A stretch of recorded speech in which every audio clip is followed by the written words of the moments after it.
close till I get up. Time is barely on our side. I don't wanna waste what's left. Penjabaran kali ini saya penuhi untuk memenuhi UTS mata kuliah Hukum dan Perencanaan yang dibimbing oleh Pak Rendra. Nah, langsung saja kita ke pembahasannya. Nah, yang pertama yaitu mengenai keterkaitan peraturan perundang-undangan. Di sini ada PTSL maupun PTSP. Nah, pada program PTSL, di sini mengacu pada Undang-Undang Nomor 5 Tahun 1960 mengenai Peraturan Dasar Pokok-Pokok Agraria yang dijelaskan pada Undang-Undang Pokok Agraria dalam pasal 19 ayat 1 dan 2. Di sana disebutkan bahwa kepastian hukum oleh pemerintah diadakan dengan pendaftaran tanah di seluruh wilayah Republik Indonesia. Nah, pada pasal 19 ini kemudian dikeluarkan PP nomor 10 tahun 1961. Nah, di situ dijelaskan bahwasanya pendaftaran tanah yang pendaftaran tanah. Kemudian pasal 10 tahun 1961 itu digantikan oleh Peraturan Pemerintah Nomor 24 tahun 1997 mengenai pendaftaran tanah. Nah, selanjutnya yaitu mengenai program PTSP. Nah, program PTSP ini meliputi seluruh pelayanan administrasi yang mengurusi pelayanan publik terkait perizinan yang berpedoman pada penyelenggaraan pelayanan publik yang tertuang dalam Kemenpan Nomor 63 Kep-M-Pan 7/2003. Nah, adanya pelayanan publik ini diharapkan dapat menarik para investor atau pemilik modal untuk berinvestasi di wilayah tertentu. Dengan fokus pada pembahasan kali ini yaitu wilayah Kabupaten Kediri yang diharapkan semakin cepat, mudah, dan ramah dalam memberikan pelayanan dengan tetap memperhatikan lingkungan ketika pengurusan izin. Selanjutnya, sebelum kita membahas terkait penyelesaian masalah, kita harus mengetahui apa sih itu pengertian program PTSL. Nah, program PTSL sendiri ini merupakan singkatan dari pendaftaran tanah sistematik lengkap. PTSL ini merupakan kegiatan pendaftaran tanah yang pertama kali yang dilakukan secara serentak, yang meliputi semua objek pendaftaran tanah yang belum didaftarkan dalam suatu wilayah. Pendaftaran tanah ini dilakukan secara terus-menerus, berkesinambungan, dan secara teratur. Beberapa sasaran yang dapat mengikuti program PTSL di sini dibagi menjadi 6 indikator. Yang pertama yaitu masyarakat yang tidak mampu. Kenapa yang disasar masyarakat tidak mampu? Karena program PTSL ini menawarkan biaya yang minimal. Yang kedua yaitu masyarakat yang termasuk dalam program pemerintah pada bidang perumahan yang sederhana. Yang ketiga yaitu badan hukum yang bergerak di bidang keagamaan maupun sosial yang penggunaan tanahnya ini digunakan sebagai peribadatan, pesantren, panti asuhan, panti jompo, cagar budaya maupun tempat ziarah.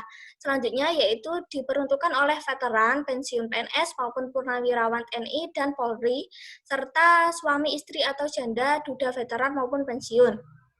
Nah, program PTSL ini juga diperuntukkan oleh instansi pemerintah maupun instansi pemerintah daerah untuk melaksanakan tugas dan fungsinya dan tidak bersifat profit atau memberikan keuntungan pada dirinya sendiri. Yang terakhir yaitu diperuntukkan sebagai wakaf atau masyarakat hukum adat. Nah, fokus utama program PTSL yaitu memberikan biaya yang minimal. Nah, pertanyaannya yaitu dari manakah sumber dana PTSL ini? Nah, sumber dana program PTSL ini berasal dari pemerintah ataupun masyarakat setempat. Nah, selanjutnya mengenai program PTSL di Kabupaten Kediri itu sendiri. Nah, wilayah Kabupaten Kediri ini terdapat beberapa kecamatan yang ada. Bisa dilihat pada gambar di slide ini, itu adalah peta wilayah administrasi Kabupaten Kediri yang berbatasan langsung dengan Kabupaten Nganjuk, Kabupaten Jombang, Kabupaten Malang, dan Kabupaten Tulungagung dan Blitar. Nah, program PTSL di Kabupaten Kediri ini ditujukan agar seluruh warga masyarakat di Kabupaten Kediri mempunyai tanah yang bersertifikat. Hal ini dikarenakan wilayah Kabupaten Kediri yang luas dan terdapat beberapa kecamatan yang ada di dalamnya, maka pemerintah Kabupaten Kediri mendorong adanya masyarakatnya memiliki sertifikat tanah yang sudah diakui. Nah, program PTSL ini dikenakan biaya yang murah.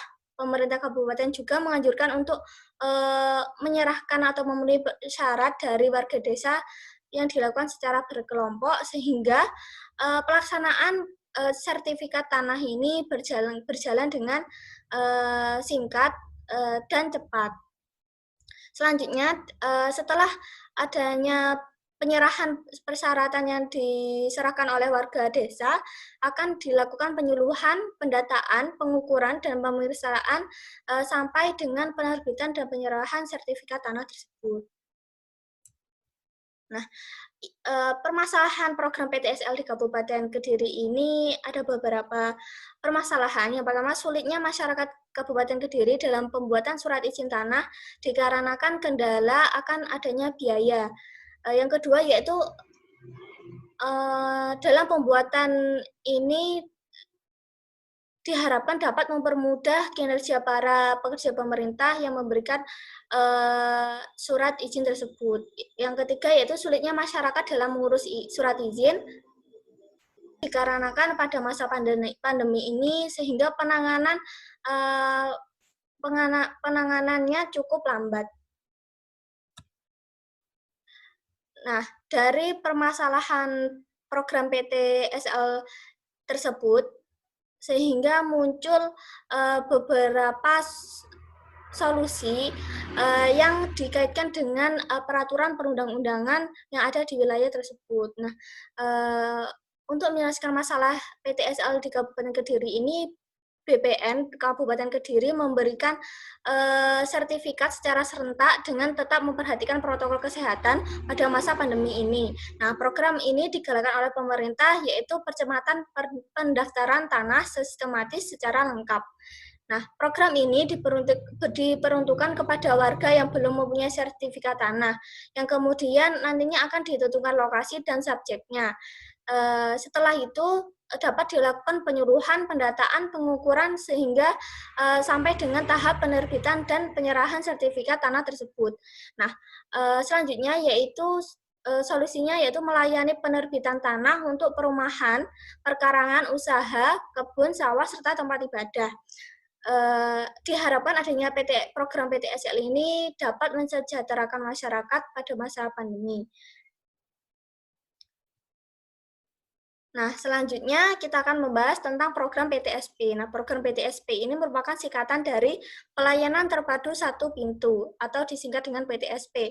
Nah, kegiatan ini penyelenggaraannya suatu perizinan dan non-perizinan yang mendapatkan delegasian wewenang dari instansi yang memiliki kewenangan yang proses pengolahannya dimulai dari tahap permohonan sampai dengan tahap terbitnya dokumen yang dilakukan dalam suatu tempat.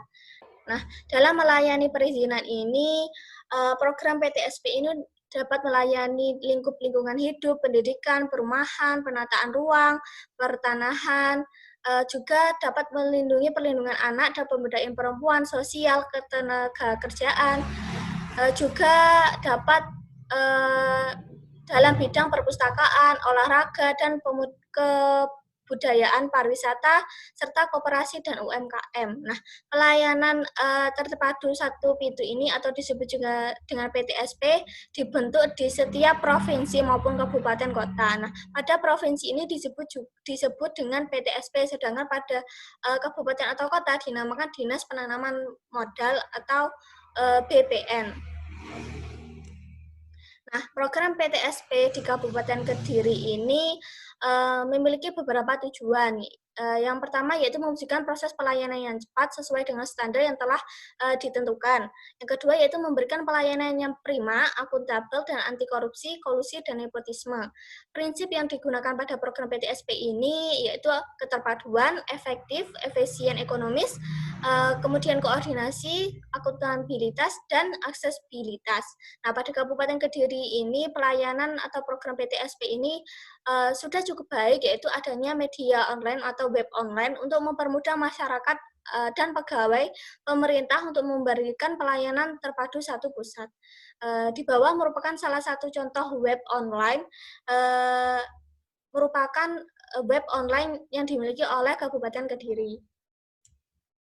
Nah, isu permasalahan dalam program PTSP di Kabupaten Kediri ini adanya keluhan masyarakat umum dan kalangan dunia usaha mengenai proses pelayanan perizinan oleh pemerintah daerah yang berkesan itu berbelit-belit, sehingga mereka beranggapan bahwa tidak transparan dan memerlukan biaya yang cukup besar.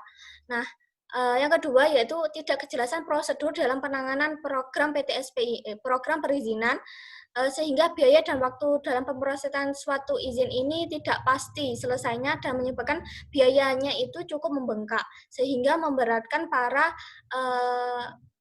usaha atau masyarakat umum. Yang ketiga yaitu keterlambatan koordinasi pemerintah Kabupaten Kediri dengan tim teknis dari dinas yang terkait ketika akan mengadakan cek lapangan. Nah, dari isu permasalahan program tersebut, sehingga penanganan masalahnya itu Kabupaten Kediri melakukan penyusunan atau penetapan SOP. Yang kedua yaitu menyusun dan menetapkan SOP ini sesuai dengan prinsip pelayanan publik dalam Kemenpan nomor 63 Kep M PAN 7 2003 tentang pedoman umum pelayanan publik. Yang kedua yaitu melakukan perbaikan sarana maupun prasarana yang ada di wilayah tersebut yang digunakan sebagai pelayanan publik. Nah, awal bentuknya program ini yaitu diawali dengan KPP, yaitu pada tahun 2001. Nah, pada wilayah Kabupaten Kediri ini ada 8 jenis perizinan, yaitu SIUP, TDP, IUI, IUJK, HO, IMB, dan IPKD. Dan reklame dengan fungsi hanya sebagai penerima berkas perizinan, dan kemudian diberikan pada dinas-dinas yang terkait. Nah, akan tetapi pada tahun 2011 ini berubah menjadi satu-satunya perizinan. Kan tetapi pada tahun 2011 sudah berubah menjadi satu-satunya perizinan dengan fungsi kantor yang sudah sebagai pemroses perizinan. Nah, itu tadi penjelasan mengenai program PTSL dan PTSP di Kabupaten Kediri. Nah, kesimpulan yang dapat diambil yaitu pemerintah Kabupaten Kediri semakin gencar melakukan perbaikan dalam pelayanan publik mengenai perizinan tanah sehingga tidak akan terjadinya sengketa tanah. Nah, permasalahan masyarakat di Kabupaten Kediri yaitu adanya biaya yang dibutuhkan dalam penggunaan penanganan suatu perizinan sehingga membuat keterlambatan dalam pembuatan perizinan. Nah, sehingga sesuai dengan instruksi Presiden Jokowi, yaitu BPN Kabupaten Kediri memberikan sertifikat secara serentak melalui program PTSL. Nah, selanjutnya mengenai masalah selanjutnya yaitu masyarakat Kabupaten Kediri yang mengalami kesusahan dalam pelayanan publik yang terkesan tidak transparan dan membutuhkan biaya ekstra, sehingga terdapat program PTSP untuk membantu dan mempermudah masyarakat dalam hal perizinan yang berpedoman pada pelayanan publik yang tertuang dalam Kemenpan nomor 66 Kep MPN 7 2003. Sekian penjelasan dari saya, kurang lebihnya saya mohon maaf. Saya akhiri, wassalamualaikum warahmatullahi wabarakatuh.